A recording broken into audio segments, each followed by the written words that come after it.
Assalamualaikum warahmatullahi wabarakatuh. Teman-teman sekalian, ini adalah perkuliahan melanjutkan pertanyaan kemarin terkait identifikasi bakteri. Pada pertemuan kali ini kita akan melanjutkan identifikasi. Kalau kemarin berdasarkan program, kali ini berdasarkan cara biokimia.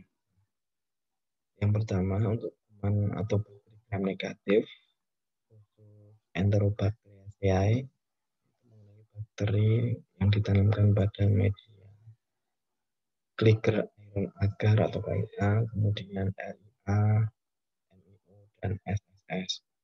Selanjutnya untuk bakteri gram positif, di sini untuk ini ya sampelnya itu menggunakan Staphylococcus aureus. Untuk identifikasi secara biokimia, reaksi biokimia menggunakan media MSA.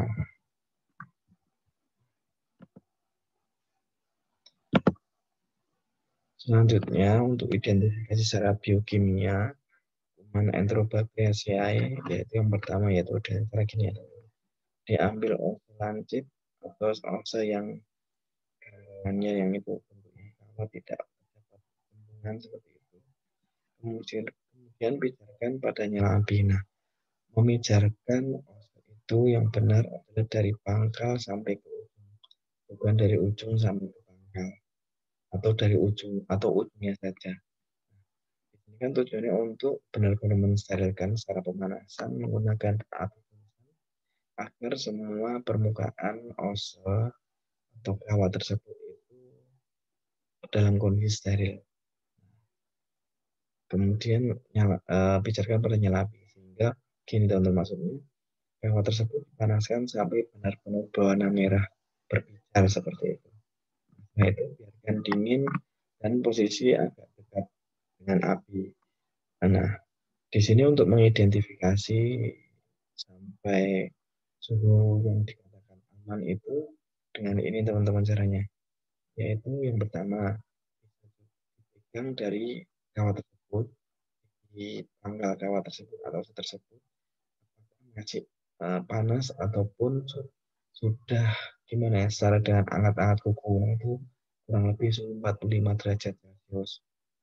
Nah, cara yang kedua untuk mengidentifikasi apakah kawat tersebut aman untuk melakukan pengambilan sampel ataupun koloni bakteri, yaitu dengan cara ose tersebut juga teman-teman sentuhkan pada media agar miring di ini ya, di paling tepi atau paling pinggir.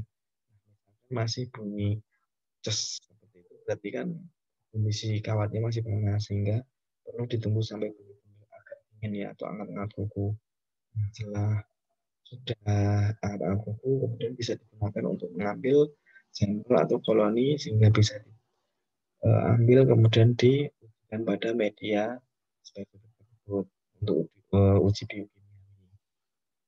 Bagi media untuk uji biokimia bukan media spesifik itu. Kemudian ambil bakteri tadi dari tabung menggunakan ose lancip tersebut dengan cara tutup tabung dibuka. Nah, kemudian mulut tabung itu dilewatkan pada api juga. Harapannya kenapa? Ketika dibuka itu mulut tabung tidak akan terkontaminasi dari bakteri yang sudah berada di lingkungan ya, atau di udara seperti itu. Kemudian goreskan ose pada bakteri dan lewatkan lagi mulut tabung dan tutup dengan kapas. Jadi sebelum ditutup dengan kapas kembali, mulut tabung juga dipanaskan lagi sehingga harapannya tidak terjadi kontaminasi baik dari luar ataupun dari dalam yang mengkontaminasi di lingkungan. Cara kerja yang ketiga yaitu ose yang berisi bakteri ditusukkan pada media biokimia. Misalkan kalau KIA yang berwarna merah, RIA, MIO, SSS seperti itu. Secara tegak lurus pada daerah bat. Bat itu berarti ini belakang sampai bawah gitu. Dan kemudian setelah ditusukkan ke bat atau ditusukkan secara tegak lurus sampai ke bawah, kemudian ditarik dan digoreskan pada permukaan media miring agar miring secara selainnya daerah selain permukaan. kecuali untuk media MIO dan SMS. Jadi kalau MIO itu cukup dengan ditusukkan dan SS juga untuk ditusukkan. Karena apa? Karena memang pada dasarnya nanti di sini untuk melakukan identifikasi mobilitas dari bakteri tersebut, apakah terjadi pergerakan atau tidak. Setelah itu, poin keempat yaitu tiap membuka dan menutup tabung harus dilewati. Ya, mekanisme buka tutup tabung tersebut.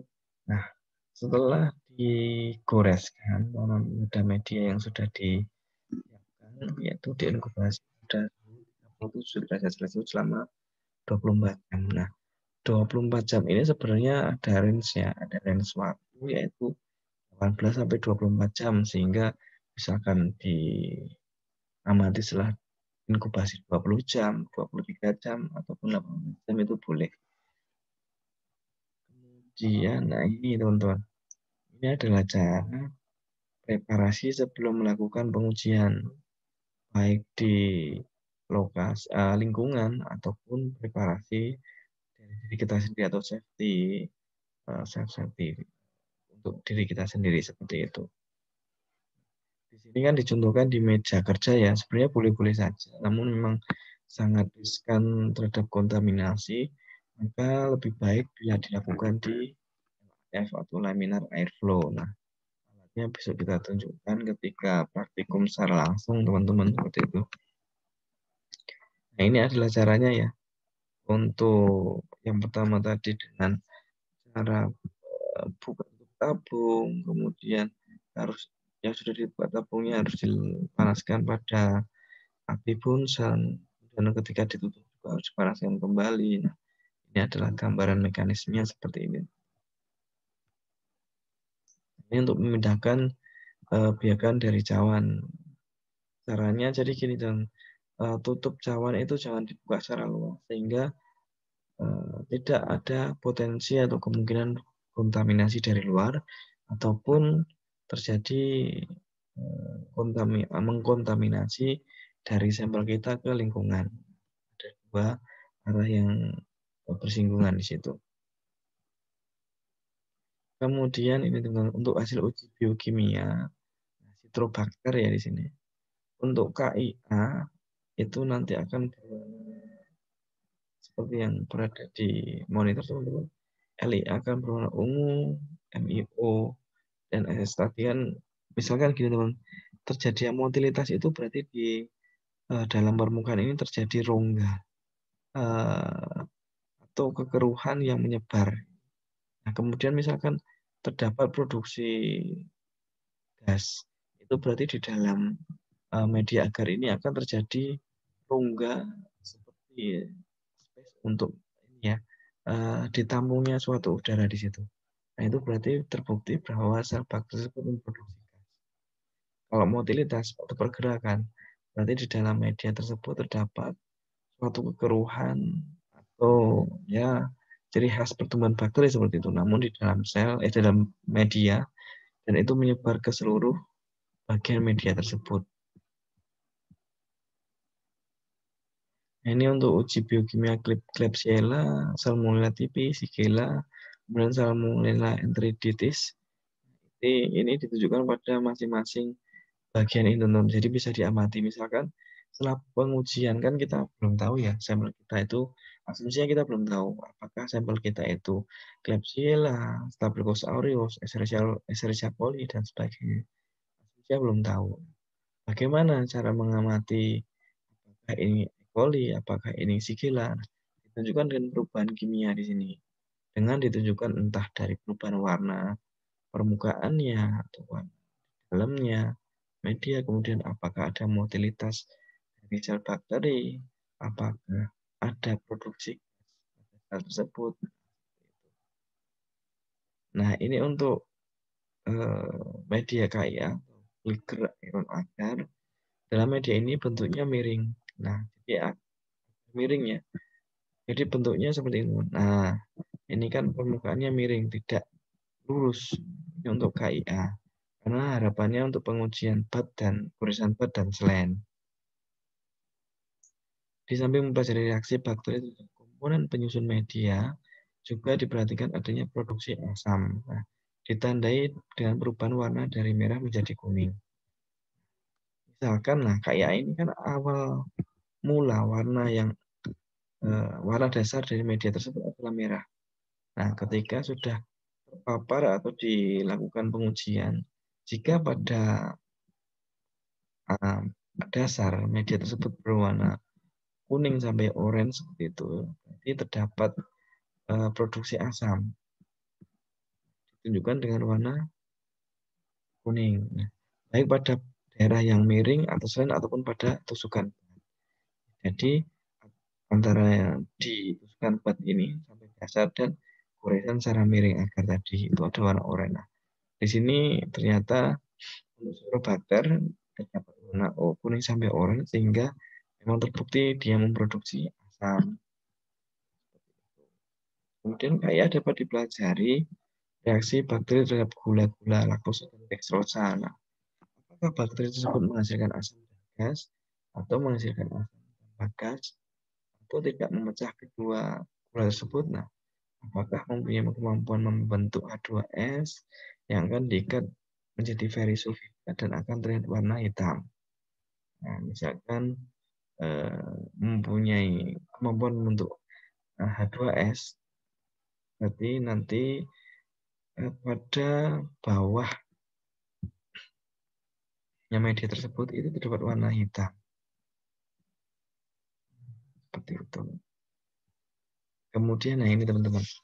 Misalkan dari hasil uji KIA, itu pada selain tetap warna merah, dan pada tusukan tadi secara tegak lurus bawah itu tetap menjadi warna kuning, ataupun warna hitam. Kemudian H2S positif, yang ditunjukkan dengan warna hitam tadi ya berarti endapannya. Kemudian gas positif, nah, berarti terdapat rongga di dalam media tersebut. Nah, ini berarti sampel yang diujikan pada media tersebut adalah Salmonella enterica. Misalkan kok kita nggak tahu kemudian ciri-ciri yang terbentuk hasilnya adalah warna selain kuning pada goresan miring di permukaan dan di bat atau tusukan secara dalam tadi warna kuning. Kemudian H2S negatif berarti tidak ada endapan warna hitam. Positif berarti ada rongga yang menunjukkan adanya gas dalam media tersebut. Berarti dia adalah positif Escherichia coli. Jadi ini adalah tabel untuk memverifikasi sampel apa yang sudah dilakukan pengujian pada media tersebut.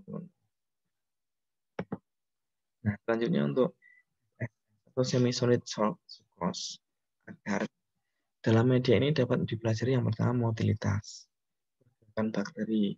Nanti yang ditunjukkan dengan adanya kekeruhan di dalam media agar yang berada di tabung itu ada kekeruhan, berarti terbukti adanya motilitas atau pergerakan bakteri. Kemudian reaksi bakteri terhadap glukosa. Di samping itu bila sukrosa diganti dengan gula yang lain, maka dapat diketahui kelakuan atau bakteri terhadap gula tersebut sehingga nanti bisa diidentifikasi. Kemudian LIA atau lysin iron agar dalam media ini dapat dilihat kelakuan bakteri terhadap lysin dan kemampuan membentuk H2S. Kemudian aktivitas bakteri terhadap lysin, yaitu apakah bakteri dapat melakukan dekarboksilasi lysin atau tidak, atau terjadi deaminasi lysin atau tidak. Nanti dilihat dalam ciri-ciri tabel yang hasil pengujiannya saja. Nah, misalkan terjadi dekarboksilasi lisin di pada tusukan but atau dasar bawah itu perubahan menjadi warna ungu. Tapi pada goresan bat pada permukaan terjadi warna kuning atau tidak terjadi perubahan, sehingga nanti bisa diidentifikasi teman-teman seperti itu. Kemudian dari hasil goresan bat lain ini dengan masing-masing indikasi bisa dikorelasikan ke dalam berarti menjadi ciri-ciri bakteri apa yang positif pada media tersebut. Misalkan pada selain permukaan terjadi warna ungu, berarti terjadi tidak dominasi lisin, namun pada atau itu terjadi warna ungu, misalkan berarti terjadi dekarboksilasi. Nah, itu merupakan ciri-ciri dari Escherichia coli, namun tidak terdapat pembentukan H2S. Nanti bisa dikategorikan atau korelasikan ke dalam tabel ini. Nah, ini untuk MIO, Motility Indole Ornithine Medium, itu hanya tujuannya untuk melakukan identifikasi apakah ada pergerakan atau motilisasi bakteri, kemudian kemampuan bakteri menghasilkan indol ataupun reaksi pemecahan ornitin. Misalkan ada motilitas, berarti di sini teman-teman. Ini tusukannya seperti ini, kemudian kekeruhan menyebar seluruh ke dalam media agar tersebut, sehingga di sini teridentifikasi bahwa adanya pergerakan dari bakteri tersebut. Nah, misalkan tusukannya ini hanya ini ya, kekeruhannya ini ada di sekitar tusukan, itu berarti tidak terjadi motilitas. Nah, namun ketika sudah ditusukkan, kemudian kekeruhan itu bisa menyeluruh pada media tersebut, berarti terbukti adanya motilitas bakteri. Itu identifikasi seperti itu, teman-teman. Nah, ini untuk identifikasi E. coli dengan media TBX atau media spesifik ya. Jadi 50 mikroliter sampel pada pengejaran tertentu diinokulasi pada media TBX atau dicampurkan media TBX dan diratakan. Nah, setelah inkubasi nanti diamati koloni yang tumbuh itu berwarna kebiruan, biru kehijauan atau tidak. Dengan warna biru kehijauan berarti media TBX tersebut sudah apa ya, ditumbuhi oleh bakteri E. coli. Misalnya warna koloninya lain berarti itu bukan warna dari koloni E. coli tersebut. Warna ungu tersebut itu ini ya, tercipta karena adanya 4 kloro 3 bromo dikloroglucuronat yang menjadi bereaksi dengan beta glucuronidase, enzim beta glucuronidase, nanti akan membentuk kompleks warna ungu atau biru kehijauan tadi. Nah, ini adalah ciri koloni bakteri E. coli yang tumbuh pada media TBX. Warna biru atau hijau, kebiruan atau keunguan seperti itu. Nah, misalkan tidak ada koloni warna tersebut, berarti media TBX tersebut atau sampel tersebut ketika diidentifikasi pada media TBX tidak terdapat bakteri E. coli. Misalkan sampel air, kemudian diujikan pada media TBX, ketika tidak ada warna hijau kebiruan atau keunguan tersebut, berarti tidak ada pertumbuhan bakteri E. coli pada sampel tersebut. Mudah untuk mengidentifikasi hasil pengujiannya. Nah, ini untuk identifikasi Staphylococcus aureus ya, atau gram positif. Nah, pada media MSA, misalkan diujikan ya, atau digoreskan seperti itu. Nah, misalkan Staphylococcus aureus kan mengandung ini ya, karbohidrat berupa manitol dan indikator fenol merah. Fenol merah adalah indikator pH untuk mendeteksi asam yang dihasilkan dari fermentasi manitol dan Staphylococcus aureus. Misalkan tidak terjadi perubahan warna, berarti dia bukan Staphylococcus aureus, tapi Staphylococcus yang lainnya, bukan non aureus seperti itu. Yang bisa diamati pada apa namanya, pada media tersebut. Misalkan berubah menjadi warna merah, MSA berarti terdapat bakteri S. aureus. Misalkan tidak terjadi perubahan warna merah, berarti terdapat Staphylococcus atau bakteri lainnya yang non aureus. Itu adalah pertemuan pada hari ini, teman-teman. Mohon maaf jika memang kurang jelas, nanti bisa diskusi ataupun japri saya di nomor WA saya seperti itu. Terima kasih. Assalamualaikum warahmatullahi wabarakatuh.